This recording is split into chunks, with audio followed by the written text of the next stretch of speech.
In 2022, Yorkshire Photo Walks turned 10 years old. That's 10 years of providing expert, affordable photography tuition on short walks through unique and inspirational Yorkshire locations. I knew I was going to have to do something extra special to celebrate. Iceland had been on my radar for a while, but it always seemed like it was going to be some kind of a dream. However, the more I looked into it, the more I realised that I was going to have to make that dream into a reality. In October, myself and 5 other photographers ventured to this majestic land to make photographs. This is my story.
Water is everywhere in Iceland, and one of the first watery locations that we were to visit on our adventure was the impressive Geyser. This is where geothermally heated water bubbles up under the Earth's crust and bursts out through vents that create these huge sprays of water about 20 feet into the air.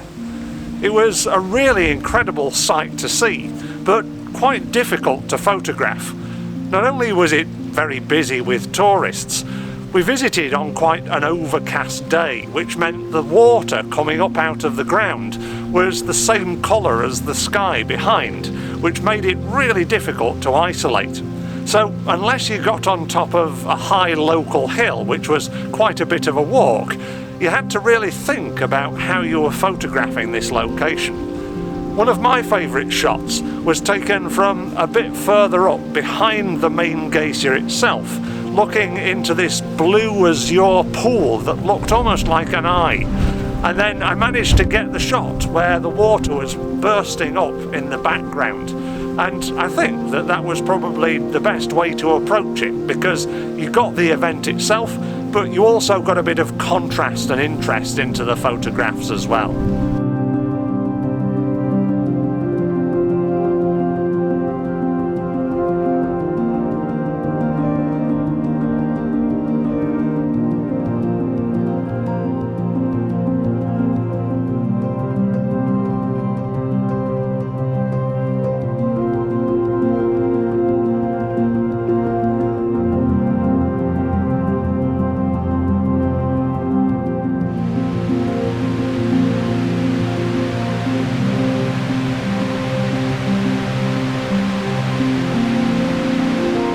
After visiting Geyser, we headed a few miles up the road to the absolutely humongous waterfall that is Gullfoss. It's the largest waterfall in Iceland, as 3 levels of falls career into a large gorge underneath. One of the most spectacular things about this location was just the sheer amount of water that was careering through the valley. Here the people didn't necessarily matter that they were crowding round and walking along the footpaths that acted as leading lines through the photographs, because they just provided a sense of scale, and what scale. It was absolutely huge. One of my favourite shots from this location was looking along the ridgeline of the main waterfall down into the gorge as the spray splashed up and went feet high in the air above us and formed this beautiful mist that the sun just caught and illuminated. It was one of my favourite locations that we visited on our trip.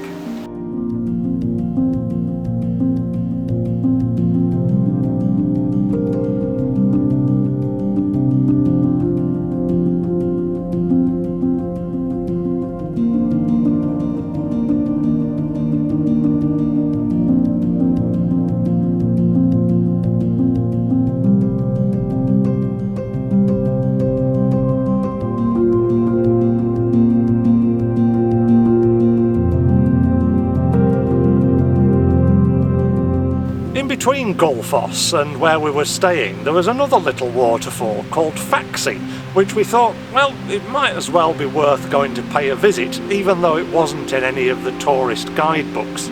And we're really glad we did, because although it wasn't as impressive as Gullfoss, it was certainly spectacular.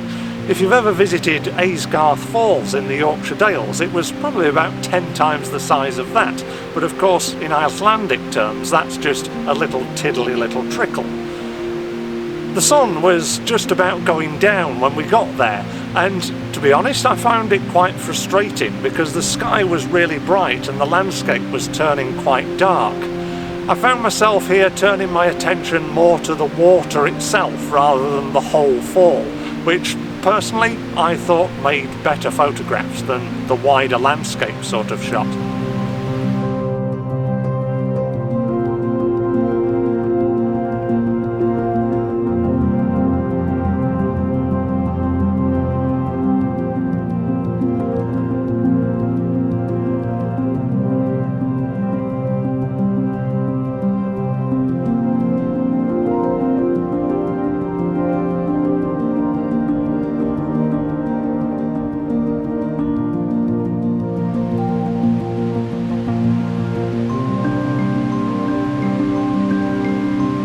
A few days later, we woke up to crystal clear blue skies, so we headed out along the ring road to Skogafoss, Iceland's most iconic waterfall. Because we had blue skies and sunshine, we had the rainbow, which everybody wants to photograph, and because of course everybody wants to photograph it, there was a lot of people there. And it wasn't just the people going to see the waterfall, they were actually shooting a Bollywood movie when we arrived, which made it extra chaotic. I did get a record shot of the whole waterfall just to say that I'd been there, but because of all the people I found myself looking for little details, whether it was the rainbow itself or cross-sections of the water coming down into this spiralling area of mist at the pool at the bottom. A few of us braved the steep, rickety flight of steps next to Skogafoss, which led you to a platform at the top of the falls where you could look down at the ant-like people below. I got one of my favourite photographs from this vantage point of the people and the spray engulfing them with a little bit of a rainbow. The way that the light was coming into the valley meant that the people were in the bright sunshine and the rest of the rocks surrounding them were in deep shade, creating a moody minimalist effect. It was also here where I managed to escape a little bit up the Skoga River, where I was met with more incredible waterfalls. It was a lot quieter because most of the people that were visiting were just going for Skogafoss itself, so I managed to find a bit of solitude and just revel in this incredible landscape.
Further round the ring road from Skogafoss was the equally as impressive and arguably equally as iconic Seljalandsfoss. It's probably about as high but maybe slightly narrower, but the beauty of this waterfall is that you can walk behind it. Although it was still beautifully sunny, we got absolutely drenched at this location just due to the amount of spray coming off the falls as you walked round them. I got a really interesting shot actually of some people walking ahead of me up the path. My lens was just encrusted with water, so it created this abstract look, and with the sun looking straight into the lens, it created what I think is a really interesting photograph. Of course, I'll show you that with the rest of them in a little moment. When it comes to photographing large waterfalls like this, which very many of us on the trip hadn't come across before because they just dwarf the likes of the Yorkshire Dales waterfalls, I found myself going for cross sections because that allowed you to photograph the impressive scale of the waterfall, because you can't fit it in even a 28mm wide lens shot, but it also gives the eye something to follow from corner to corner, which creates a good composition, good sense of scale, and really interesting photographs as well.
Iceland is well known for being the land of fire and ice, and we certainly saw plenty of evidence of both of these on our trip.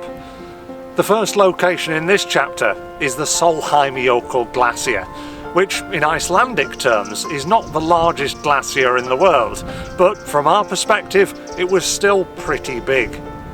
As we rounded the path where the ice cliff lay at the foot of the valley, we were flanked on one side by a stream full of icebergs.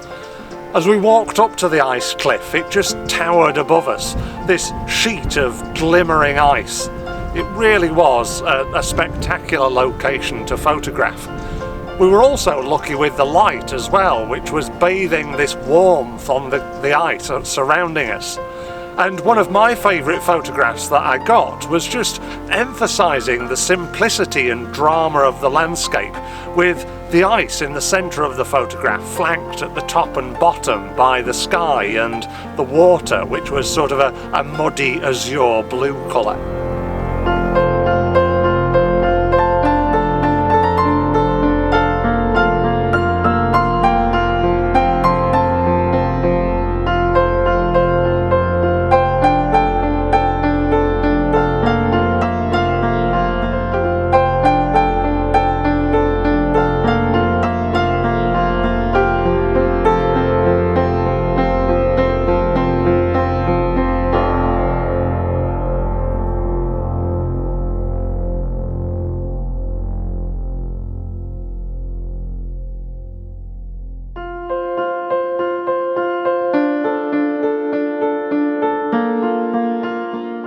On a day not dissimilar to what it's like today as the rain starts to pour down, we headed down the road to Kerrith Crater, which was once an active volcano, but it imploded and now it just stands as a crater with a huge pool of water at the bottom of it. You can walk all around the ridge and also down to the pool of water in the crater at the bottom. Once more, like many an Icelandic landscape, it was very bleak and desolate, but the colours in the stone and the surrounding moss really made it pop. so it was great for both black and white contrasty photographs and also very vibrant, colourful photographs as well. I found that looking up to the top of the crater with the solitary figures isolated against the brooding sky worked for really interesting photographs. And at some points, when the rain did subside a little while, we managed to get some lovely reflections on the pool as well.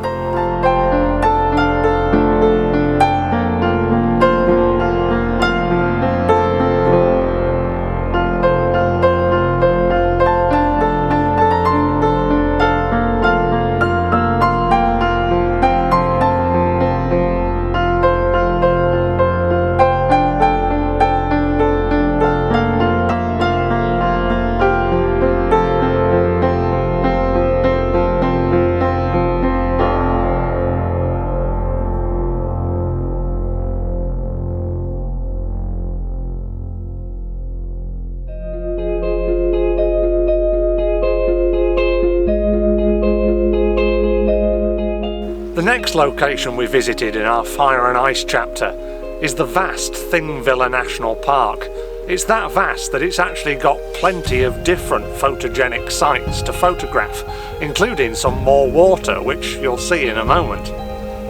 At the centre of the national park though, and its main draw, is the cleft between the Eurasian and North American plates, where a huge gorge that you can walk down separates these two vast continents. Like at the other locations we visited, there were plenty of people to give a sense of scale, but you could still get to the side of the path in certain places and get a shot along the gorge where there wasn't any public access allowed, which made for some really dramatic, impressive photographs. Away from the gorge, we wandered down to a little church surrounded by a cliff of autumn colour, which really gave a lift to the photographs after photographing dramatic landscapes all the time. The church was set beautifully in this valley and surrounded by water pools, which created beautiful, quintessentially Icelandic landscapes surrounding it. And I got one of my favourite photographs from the trip here. The church was accompanied by an Icelandic flag, which just tied the whole story together. A little bit further up the valley, running through the Eurasian plate cleft itself, was another waterfall, which was a hidden little gem in amongst the rest of the national park. It wasn't quite as impressive as Seljalandsfoss, Skogafoss or Gullfoss that we'd visited earlier in the week, but it was certainly very impressive and very photogenic indeed.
Now, I know I could have included this next location in the chapter about water, because they are black sand beaches after all, but it wasn't necessarily the water that we were going there to photograph. It was the rock formations, it was the black sand and the drama of the coastal landscape.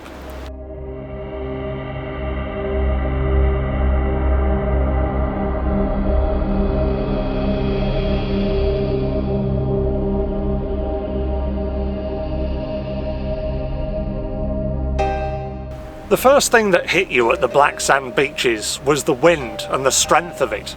It was that strong you could hardly stand up in certain places.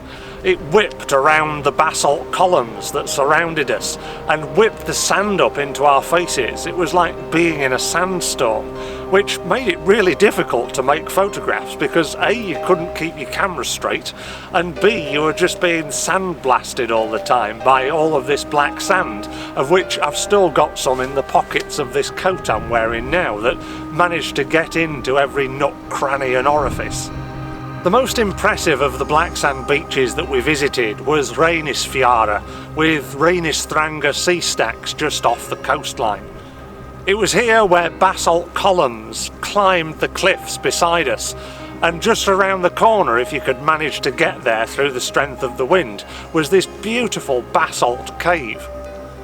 It wasn't necessarily the grand landscape of the beach that was drawing me in to make photographs here. It was more the structure and patterns within the rocks and the cliffs. One of my favourite photographs from this location was looking back at the cliffs, where it almost looked like the rock had been picked up and then dumped back in a really curvaceous fashion. It really made for some interesting little aside photographs. Another one of my favourite shots from here was looking at the patterns that the wind made on the sand.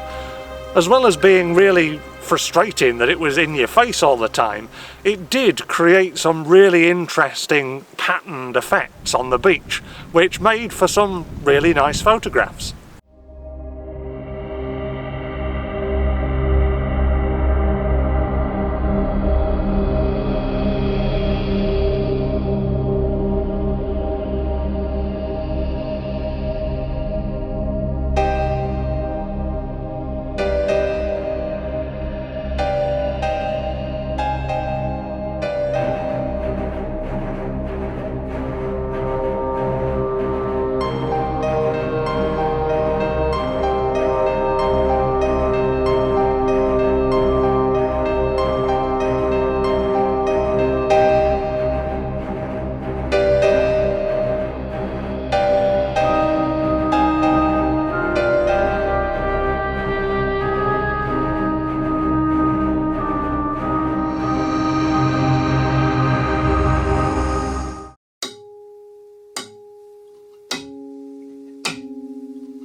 Reykjavik, the capital of Iceland, from a British point of view is nothing really more than a large town, yet it's the population centre of Iceland. In fact, 90% of the Icelandic population live and work in and around the city, so it just gave a perspective on the size, scale and spectacle of the landscape that we'd been exploring during the week.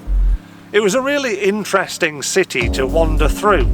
You had the tourist spots like Hallgrímskirkja, the large cathedral that looks like it had been born out of the basalt columns of the Icelandic landscape, to the colourful houses that dotted the streets.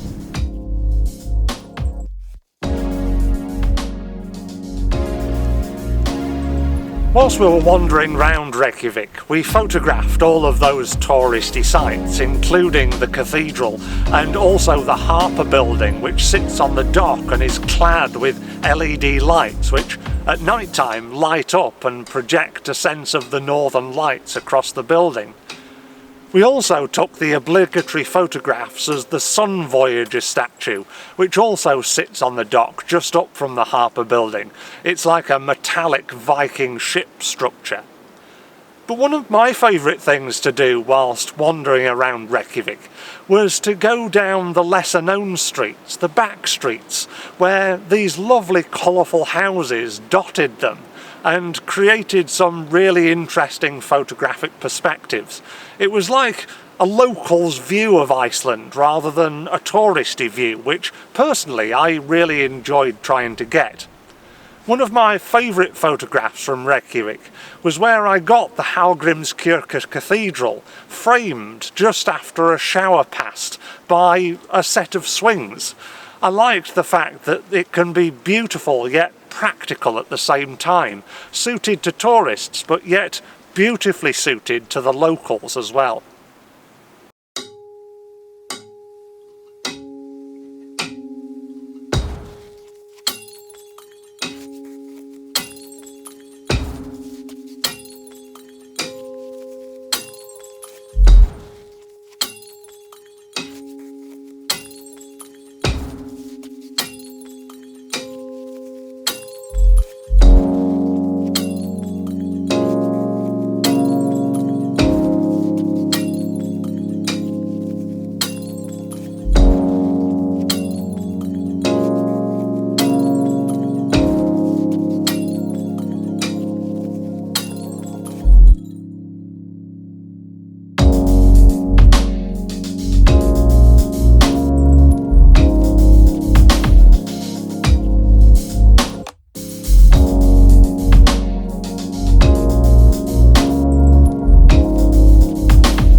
If you were to ask me what my highlights were of our Icelandic trip, as dramatic and as impressive as the landscapes were, I would have to say that the culture caught my eye more than anything.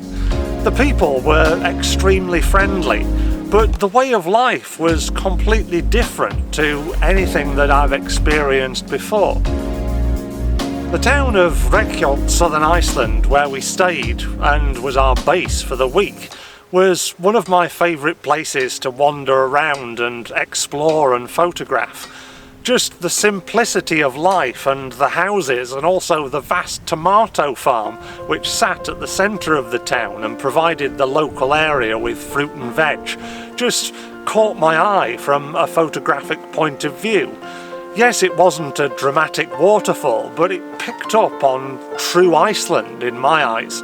It was just a sight to behold, and one that I'll remember through the photographs that I've made for hopefully a long time to come.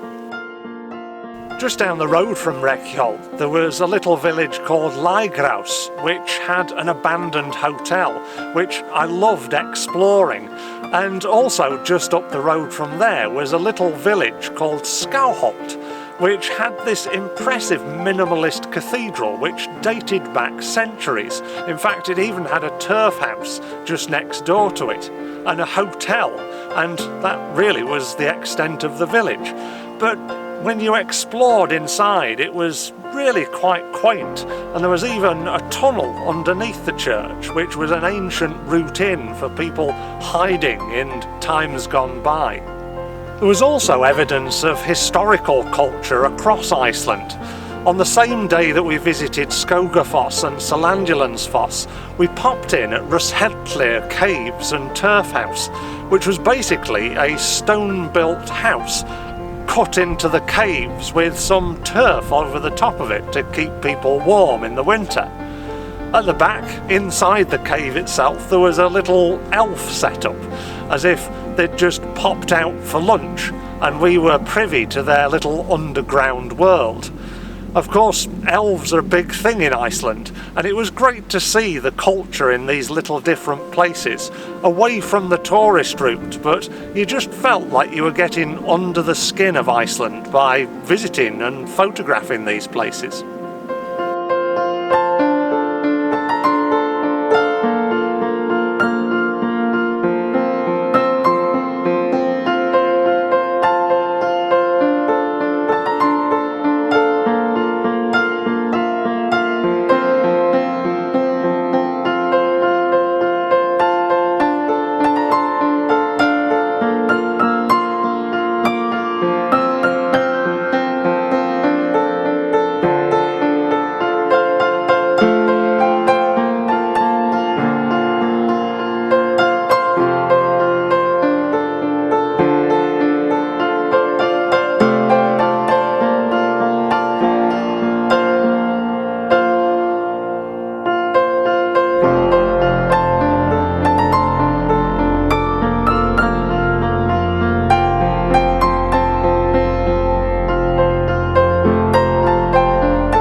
The time that we spent during the day exploring the sights of Iceland was something that I will never forget.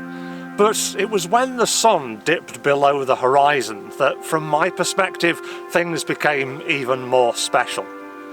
We visited Reykjavik after dark with the impressive Northern Lights effect on the Harper building and the Sun Voyager all lit up, although it was pouring it down at that point, so my photographs of that probably weren't what I was expecting, but still good nonetheless. For me though, it was exploring the town where we stayed after dark that was even more special. You just wandered through the streets and then were suddenly met by these orange glowing greenhouses that made for some really simple compositions and eerily beautiful shots. I took some of my favourite photographs that I took all week just exploring this area at night time. And then of course we had the impressive display of the Northern Lights, which we were lucky enough to see on 2 separate occasions. The second of which was probably the most impressive, and we were so glad that we could go to Iceland, the land of fire and ice, where so many people go and try and photograph the Northern Lights and are unlucky. But we were very lucky indeed.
If you're planning your own trip to photograph Iceland, my top tips for you would be is, first of all, be willing to explore.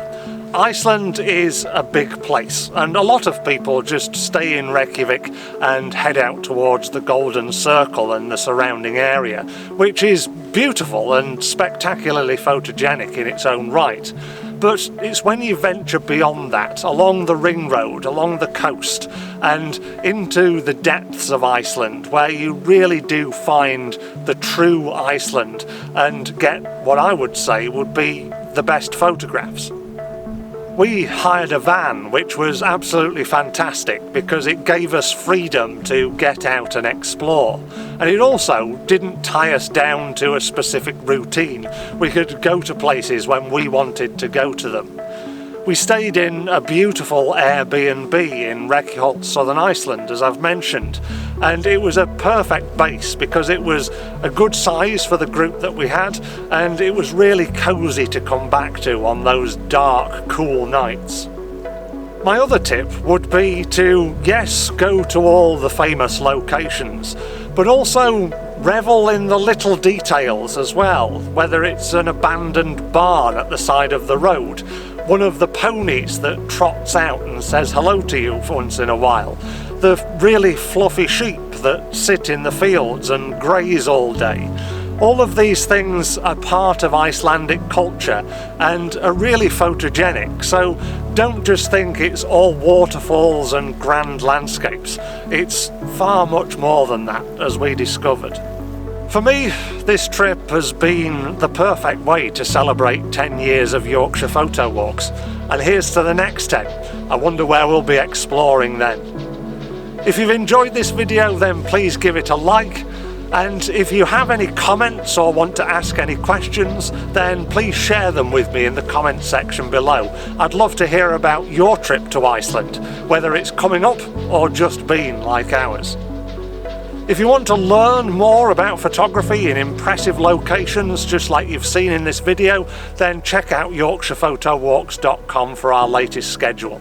And follow us on Facebook and Instagram, that's @PhotoWalksYorks, for all of our latest news and photo walk photographs. Until the next video, thank you ever so much for watching. I'll see you again very soon.